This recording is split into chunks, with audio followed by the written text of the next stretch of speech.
India final में पहुंच गई है। उधर इस पर सियासत भी शुरू हो चुकी है। भारत की जीत पर मंत्री विश्वास सारंग ने टीम इंडिया को बधाई दी और साथ ही कांग्रेस पर निशाना साधा। कांग्रेस को लेकर विश्वास सारंग ने कहा कि भारत की जीत कांग्रेस और विपक्ष के नेताओं के मुंह पर तमाचा है। मंत्री ने टीम को हतोत्साहित करने और हराने के षड्यंत्र रचने का भी आरोप लगाया। उधर विश्वास सारंग के बयान पर कांग्रेस ने प्रतिक्रिया दी और खेल पर राजनीति करने से बचने की नसीहत दी। कांग्रेस ने टीम इंडिया को बधाई।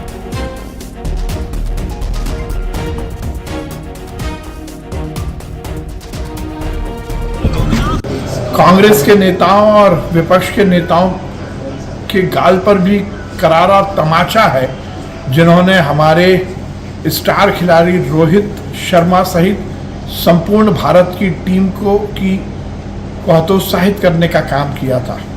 अब मुझे लगता है कि कहीं ना कहीं कांग्रेस और विपक्ष के नेता हमारी टीम को हतोत्साहित करके भारत को हराने का षड्यंत्र रच रहे थे। प्रदेश सरकार के मंत्री विश्वास सारंग जी अपनी कुत्सित मानसिकता का परिचय देते हैं और कहते हैं कि विपक्ष की नीचता की बात सुनिए।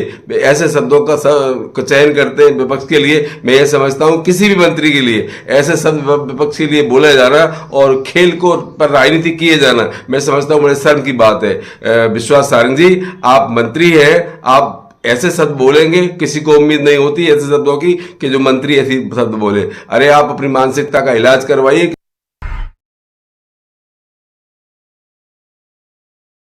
द्वारा जो कमेंट किया गया था, उस कमेंट के चलते जीत के बाद यहां पूरी तरह से बयानबाजी जो है वो सियासी हो चली है। बहरहाल टीम इंडिया की जीत पर बधाई दी है मंत्री विश्वास सारंग ने और अभी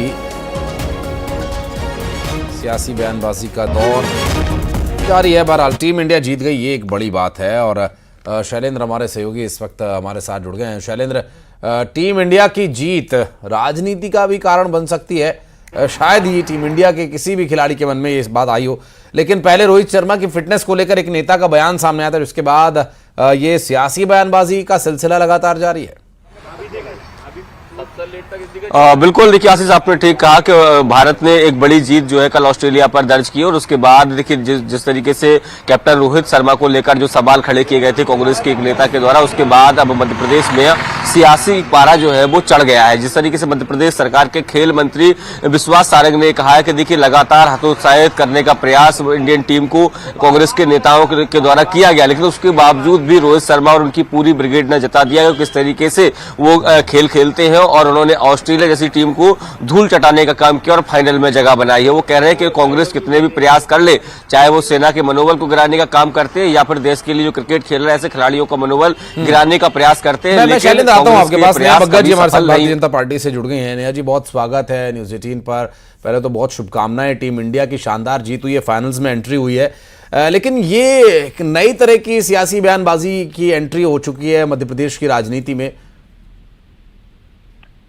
नहीं, देखिए इसमें नया कुछ नहीं है। कांग्रेस पार्टी को तो हमेशा ही पेट में दर्द होता है जब इंडिया की कहीं जीत हो या हिंदुस्तान का कहीं परचम लहराए, और वहां पर भी एकजुट होके स्पोर्ट्समैनशिप के साथ हमारे जो प्लेयर्स हैं उनका हौसला बढ़ाने की जगह कांग्रेस पार्टी नीचे दिखाने का काम करती है।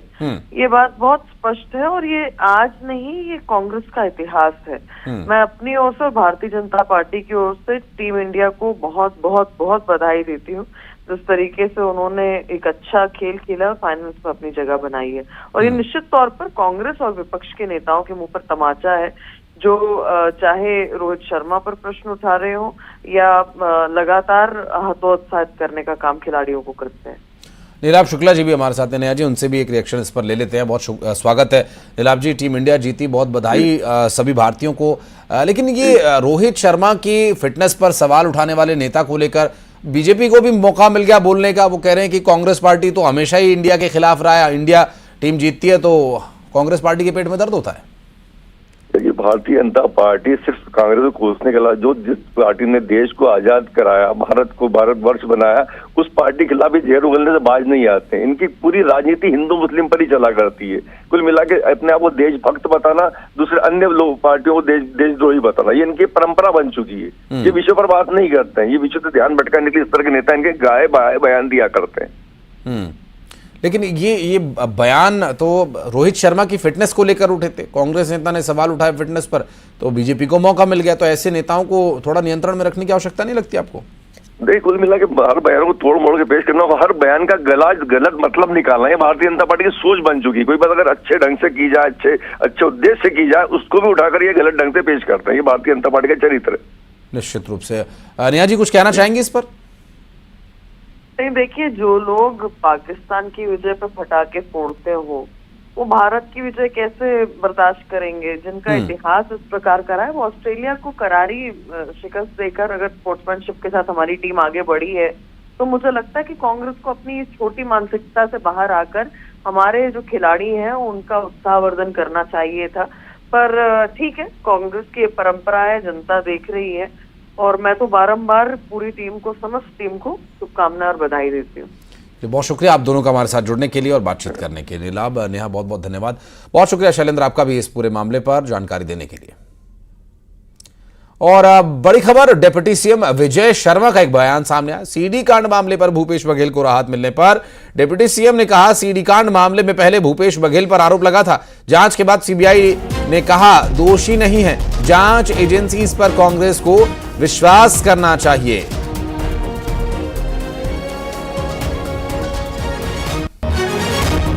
चाहे ईडी हो, अब सीबीआई ने जांच करके कहा कि नहीं है, तो हम मानते हैं ऐसे संस्थाओं पर विश्वास करना चाहिए, चाहे सीबीआई हो चाहे ईडी हो। अब फिर से वही बात है, चुनाव कहीं जीत जाते हैं तो नया कपड़ा पहन के जाकर के शपथ ग्रहण कर लेते हैं, हार जाते हैं तो ईवीएम पर ठीकरा फोड़ते हैं। ये हम स्वीकार करते हैं, इस बात को स्वागत करते हैं कि भाई अगर उन्होंने छोड़ा है तो परीक्षण करके छोड़ा होगा, तो ये स्वीकार्य है। परंतु अब जब कोई दूसरी कार्यवाही होती है उन्हीं के द्वारा ईडी के, उसको स्वीकार करना चाहिए। और मरीज के परिवार वालों को कहा गया, जल्दी जाओ, महंगी दवाई लेकर आओ, आपका मरीज कोमा में चला गया। लेकिन जिस मरीज को कोमा में बताया गया वो खुद उठकर बाहर आ गया कि मैं तो ठीक हूं, कोई कोमा में नहीं गया। बताइए, ये दवाइयां महंगी महंगी किसके लिए मंगवाई जा रही थी? बहुत तगड़ा बवाल हुआ। दिखाते एक रिपोर्ट आपको। हमको यहाँ पता दिया, हम लेके सुबह से भर्ती करवा, हमको पैसे पहले जमा करवा 20,000 रुपए। कोमा में चला गया, कोमा में गया हुआ इंसान है। महंगी दवाई का करो इंतजाम, कोमा में मरीज कैसे बचेगी जान? अस्पताल का फरमान, परिवार वाले परेशान। मरीज ने खोली अस्पताल की पोल, लूट खसोट, भरोसे पर चोट, कोमा में अस्पताल। कहते हैं किसी को थाने का, कोर्ट कचहरी का और अस्पताल का मुंह ना देखना पड़े, क्योंकि एक बार इन सब के चक्कर में पड़े, ऐसा ना हो कि घर द्वार सब बिक जाए। आखिर ऐसा क्यों कहा जाता है? तो ये तस्वीर देख लीजिए। इस मरीज की हालत देखकर क्या आपको लग रहा है ये कोमा में है? आप भी सोच रहे होंगे कि क्या बेवकूफ बनाने वाली बात है। यही बात तो है। अस्पताल पर यही संगीन इल्जाम लगा है, जिसने इस परिवार को कहा कि उनके मरीज की गंभीर हालत है, मरीज कोमा में है, बेहोश है, तो उसे बचाने के लिए महंगी दवाइयों का इंतजाम करिए। सुनिए ये आरोप। हमको यहाँ पता दिया, हम लेके सुबह से भर्ती करवा, हमको पैसे पहले जमा करवा 20,000 रुपए। होश में आया हुआ इंसान को पकड़ के रखा 5 जनों ने अंदर, और हमसे गोली दवाई, मतलब होश में नहीं है, हमको गोली दवाई लाके दो, इंजेक्शन लाके दो, सारे पैसे पे पैसे हमसे जमा करवा रहे। हम कहाँ से ला रहे हैं ऐसे? हम हमारे सुना इन इल्जामों को। मरीज के घर वालों को तो पता ही नहीं चला कि उन्हें कैसे चूना लगाया जा रहा है।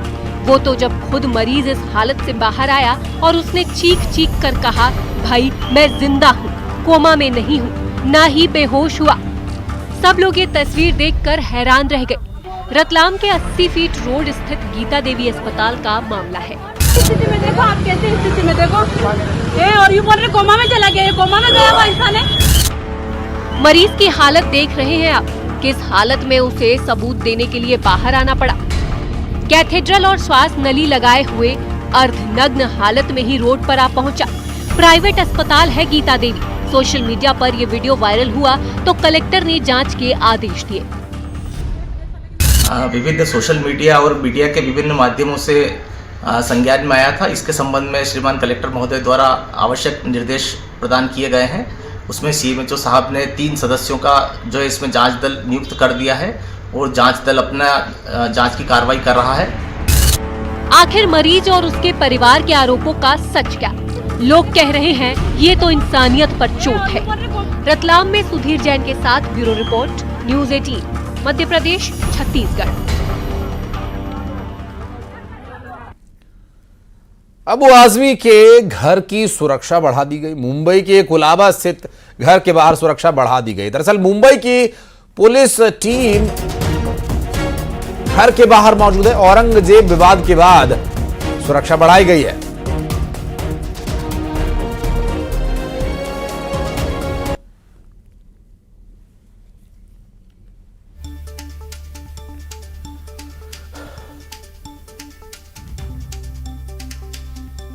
औरंगजेब की तारीफ करने वाले बयान पर अबू आजमी की मुश्किलें बढ़ सकती हैं। पुलिस ने एफआईआर तो कर दी है। अब विधानसभा से भी खबरें आ रही हैं कि स्पीकर कोई कार्रवाई कर सकते हैं, क्योंकि सत्ताधारी महायुति के नेताओं की तरफ से बाकायदा ये मांग स्पीकर से की गई। और डिप्टी सीएम एकनाथ शिंदे साफ कह चुके हैं कि अबू आजमी को अपने बयान के लिए भारी कीमत चुकानी पड़ेगी। और अबू आजमी मौजूदा वक्त में समाजवादी पार्टी के विधायक हैं और इसलिए शिंदे की तरफ से लगातार मांग की जा रही है कि उन्हें सस्पेंड किया जाए।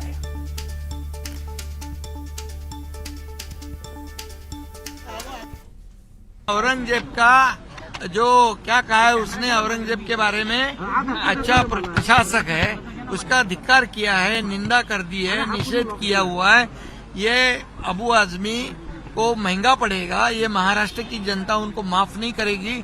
छत्रपति शिवाजी महाराज और छत्रपति संभाजी महाराज हमारे देवता है और जो अन्याय अत्याचार औरंगजेब ने इस महाराष्ट्र की धरती पे किया, माँ बहनों पर अत्याचार किया, मंदिरों को तोड़ दिया, छत्रपति संभाजी महाराज जी को अन्याय अत्याचार 40 दिन उनके आंखें निकाली, नाखून निकाला, जबान निकाली, सब कुछ किया, फिर भी छत्रपति संभाजी महाराज। और खबरें आगे भी जारी है। वक्त एक छोटे से ब्रेक का, जल्द लौटते हैं।